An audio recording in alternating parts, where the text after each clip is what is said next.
And cancel.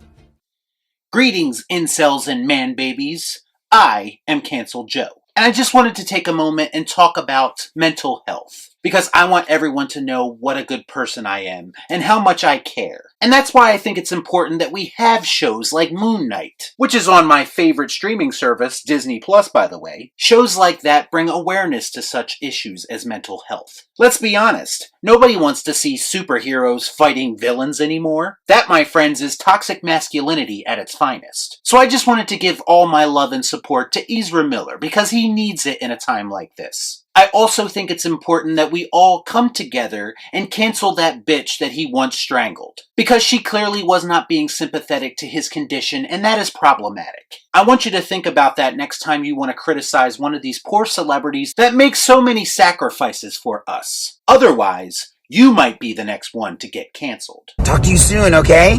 Bye! This guy's really starting to get on my fucking nerves. Before I get started, I'd like to kindly ask that you hit the like button and please subscribe to the channel for more content just like this. All I'm offering is the truth, nothing more. I think it's safe to say that this entire Ezra Miller situation is completely out of fucking control. You're goddamn right it's getting out of control! I'm gonna level with you on this one. Yes, I do support Zack Snyder's vision, but I've always been a little bit hesitant about the casting of Ezra Miller as Flash. I will admit that I fluctuated sometimes on how accepting I was of him. I thought that the Justice League didn't do him any favors and kind of massacred the character, and basically left Ezra with not much to work with. The Snyder Cut did redeem Ezra's Flash a little bit for me, at least in the final act. And I always thought to myself, he's still developing as a character and eventually he will grow into the role. What an idiot! Oh, what a loser! And then came news of the Flash movie, which is going through its own version of production hell at this point. And it's clear to me that the inclusion of Michael Keaton's Batman was a clear diversion tactic to cover up the deficiencies of that impending film. It's amazing to me that every day WB finds new ways to show us publicly that they have no idea what they're fucking doing. Now you wanna get nuts? Come on! Let's get nuts. If you actually pay attention, we hear a different rumor coming from this film almost every day. And every time we hear something new, it continues to paint this very muddled picture. And then we come to Ezra Miller himself, who has had very erratic behavior in his personal life, as well as his professional life, apparently. We've seen him choking a pregnant woman, we've seen him threatening random people on Instagram, and now there are reports that Ezra had frequent meltdowns on the set of The Flash. Is anyone honestly surprised by this, given his previous behavior? Is it just me? Or is it getting crazier out there? Ezra clearly has mental health issues and needs some serious help, which brings me to my next point. Listen, I'm all for the hashtag Restore the Snyderverse movement, and I know there are people at WB who are against that movement and are also pieces of shit ethically, but that does not excuse people from using this Ezra Miller situation to try and build their toxic WB narrative. That makes sense. I saw this tweet, and I don't know if this is how it was meant to come off, but the tweet is framed as if Ezra has no responsibility for his own actions, and I have a real problem with that. Yes, Ezra Miller comes off as a bit deranged, but he is also a grown-ass man. Why is it that aggressors like Ezra Miller, and even Will Smith to a lesser extent, always have people coming to their defense, as if their mental state somehow grants them a golden pass which makes them free of consequences? Listen, I've been frustrated in my life, I've been depressed, I've been mentally distraught, I've been down on my luck. Fuck me, right?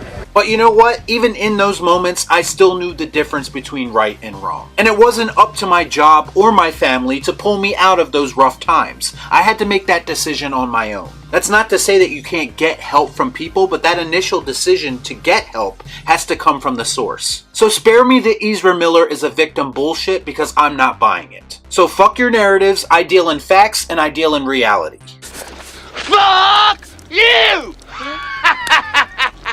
And the drama didn't stop there, by the way. Ezra was recently arrested, actually, for yet another altercation he had with somebody in Hawaii. And apparently this was the straw that broke the camel's back because the executives at WB called an emergency meeting to talk about the future of Ezra Miller at the studio. And apparently the consensus was to hit the pause button on every single Ezra Miller related project. No shit. So let's look at the bigger picture here, because the current regime at WB wanted nothing to do with Ben Affleck, wanted nothing to do with Henry Cavill. And they decided to place all their eggs in the Ezra Miller basket, or should I say basket case. And they were basically going to use the Flash movie to reset everything and effectively erase Ben Affleck and Henry Cavill from the timeline. How does that plan look now from a pure business perspective? Do you think it was smart to place all your faith in a very unstable Ezra Miller, or even an unstable Amber Heard for that matter? But you one crazy ass bitch! In that aspect, yes, WB is 100% incompetent, and they have now once again backed themselves into a corner. Do you want to know what I think they should do? It's actually very simple. I think they should take the L financially and just cancel the Flash movie immediately. Because it's clear that it's going to be a dumpster fire of epic proportions anyway. And the DCEU would be in even deeper shit if that movie were to be released. That's right, it stinks! If in fact WB feels the need to have a Flash in some capacity, then I think this would be the perfect time to recast the role. Even if Ezra gets the help he needs, do you really think the general audience is going to be able to accept him as a heroic person at this point? And I don't think that he's a good enough actor to convince us otherwise, so it's time to move the fuck on. All the signs are there. We have an unstable actor, we have a shit plan that no one likes. The universe is basically trying to tell WB that you fucked up. Message! And whether it's restore the Snyderverse or moving forward with unconnected solo projects, or both, it's time for WB to reassess how they're doing things. Yes, Ann Sarnoff is gone. That's great. She was the Kathleen Kennedy of WB and she sucked at her job. And the new owners at Discovery do not want or need that. Ezra Miller is out here beating the shit out of people, and I don't think the new owners at Discovery want or need that either. A wise man once said that failure is not the opposite of success. It's a part of success. So get your shit together, eliminate all distractions, and start to make good movies again. Man, I'm tired of being right. So let me know what you thought about all this in the comments down below. As always, please like, comment, share, subscribe to the channel. Hit that bell for notifications, and I'll see you next time right here on Real Shift. Thanks for watching. Peace out.